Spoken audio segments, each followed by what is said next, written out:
তাহলে আমরা কি করতে পারি? আমরা যদি এই 2000 টাকা থেকে 4 ভাগের 1টা ভাগ টাকা নেতা কর্মীর জন্য রাখি 500 টাকা, তাহলে আপনারা তাহলে ওই 10 জনে তখন কি 50 টাকা করে কম পাবেন। 200 টাকা 150 করে নিবেন করে, ওই 150 করে যে ঘরে নিয়ে যাবেন আর 50 টাকা করে যে দিয়ে দিলেন, তাতে কিন্তু আপনার সবাই যখন ওই পয়সাটা 2 টাকা 5 টাকা একটা চকলেট পাবে, একটা চুইংগাম পাবে, তখন কিন্তু তাদের একটা মনে কিন্তু একটা আনন্দ থাকবে যে শালার ওই 2000 টাকা তো আমার দলের জন্য 500 টাকা শালার দিয়েছে, তাহলে কিন্তু খুশি হবে নেতা কর্মী, তখন আল্লাহও খুশি হবে।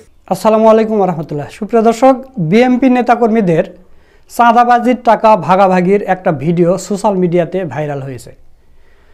সেখানে দেখা যাচ্ছে যে কিভাবে কয় পার্সেন্ট নেতাকে দিতে হবে, কয় পার্সেন্ট তারা নিজেরা রাখবে, কয় পার্সেন্ট চাঁদা মানে দোকানিদের কাছ থেকে, ফুটপাথ থেকে তুলবে, টেম্পু স্ট্যান্ড থেকে তুলবে, সেগুলো নিয়ে কথাবার্তা হয়েছে। এবং এখান থেকে এই চাঁদাবাজির ভাগের একটা অংশ যদি নেতাকে দেওয়া হয় তাহলে নাকি আর জাকাত দিতে হবে না, এটাই নাকি জাকাত। এইভাবে নেতাকর্মীরা বলতেছে, সেই ভিডিওটা আপনাদের দেখাবো। তো দর্শক, এই নেতাকর্মীরাই জামাত শিবিরের উপরে দোষ দেয়। জামাত শিবির নাকি ইসলামী ব্যাংক দখল করেছে, ইমারত বিশ্ববিদ্যালয় দখল করেছে, ইসলামী ব্যাংক হাসপাতাল দখল করেছে। তো এইগুলো প্রতিষ্ঠান কাদের? আপনাদের তো একটা লজ্জাও নেই। আপনারা কতবার ক্ষমতায় এসেছেন, আপনাদের নিজস্ব প্রতিষ্ঠান কোথায়? আপনাদের আছে? নেই। জামাতে ইসলামী এত ছোট একটা দল হিসাবেও তাদের নিজস্ব ব্যাংক আছে, নিজস্ব হসপিটাল আছে, নিজস্ব বিশ্ববিদ্যালয় আছে, এবং সেগুলো গত 15 বছরে হাসিনা সরকার তাদের আওতায় নিয়ে নিয়েছিল, সেগুলো হাতছাড়া হয়ে গেছিলো। তো দেশ স্বাধীনের পর জামাতে ইসলামী সেগুলো নেবে না? জামাতে ইসলামী সেগুলো হাতে নিয়েছে, তাদের জিনিস তারা ফিরিয়ে নিয়েছে। এটাকে আপনারা বলেন চাঁদাবাজি। আর আপনারা যেটা করতেছেন সেটা কি? সেটা জাকাত নাকি? আমরা সাধারণ জনগণের কাছ থেকে, ফুটপাতের দোকানদারের কাছ থেকে আমরা যেটা জানতে পেরেছি, তারা বলেছে যে হাসিনার আমলে যেটা চাঁদা নেওয়া হইতো সেটা এখন ডবল হয়েছে।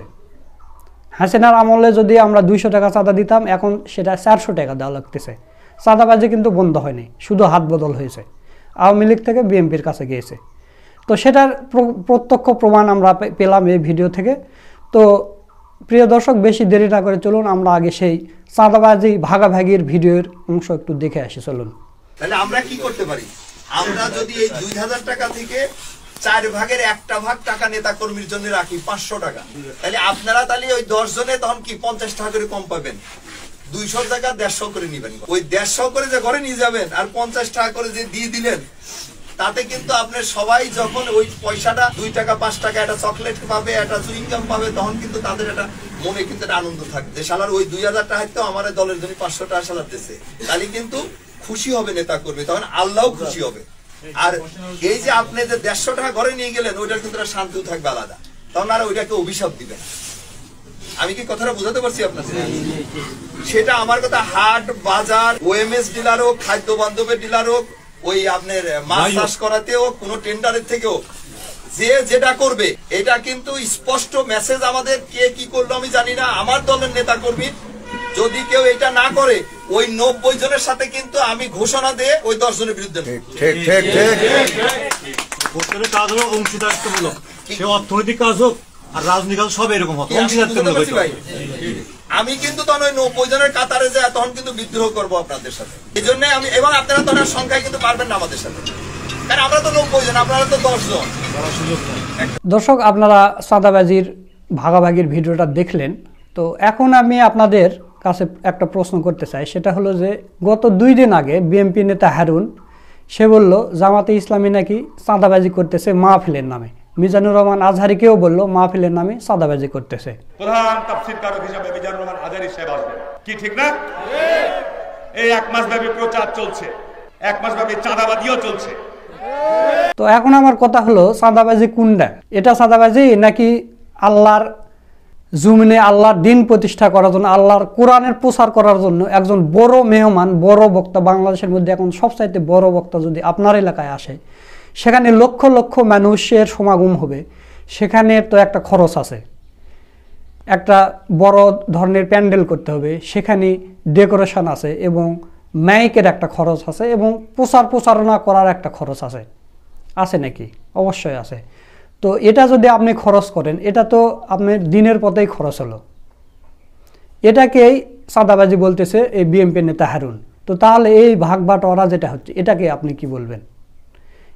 এই ভিডিওগুলো কি বিএনপি নেতা ফখরুল, তারপরে হারুনুর রশিদ, তারপরে রিজভী সাহেব এখন অবশ্য চুপ মেরে গেছে, তারপরে আরেকটা কি জানো নাম, যাই হোক নাম মনে পড়তেছে না, তো এই নেতাকর্মীরা কি সেগুলো দেখে না এই চাঁদাবাজি কীভাবে ভাগাভাগি হচ্ছে? আর এটা করে মানে তারা মানে এই ভিডিওর মধ্যে তারা কিন্তু বলতেছে যে আমরা ছাড়া বা কে জিতবো, তারা কিন্তু সংখ্যাগরিষ্ঠতার অহংকার করতেছে, অথচ ক্ষমতা দেওয়ার মালিক আল্লাহ।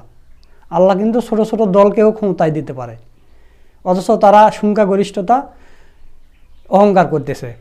আপনারা জানেন যে রাসূল সাল্লাল্লাহু আলাইহি ওয়াসাল্লাম যখন মক্কা বিজয় করেন তার কয়েকদিন পরে হুনাইনের যুদ্ধ হয়। হুনাইনের যুদ্ধে হচ্ছে মক্কা বিজয়ের সময় আল্লাহ রাসূল সাহাবী নিয়ে গেছে 10,000, তারপরে মক্কা বিজয়ের পরে ওখান থেকে নিচে 2,000, এই 12,000 সৈন্য, এবং যাদের সাথে যুদ্ধ হয়েছে ওরা হচ্ছে মাত্র 4,000 সৈন্য। তখন কিন্তু মুসলমানেরা অহংকার করেছিল সংখ্যাগরিষ্ঠতা নিয়ে, যে ওরা মাত্র 4,000 আর আমরা 12,000 সৈন্য, আমরা তো ওদেরকে পিষে ফেলব। সেই সময় কি হলো হুনাইনের যুদ্ধে, যে মুসলমানেরা কিন্তু প্রথম পর্যায়ে কিন্তু সবাই পালিয়ে চলে গেছিল।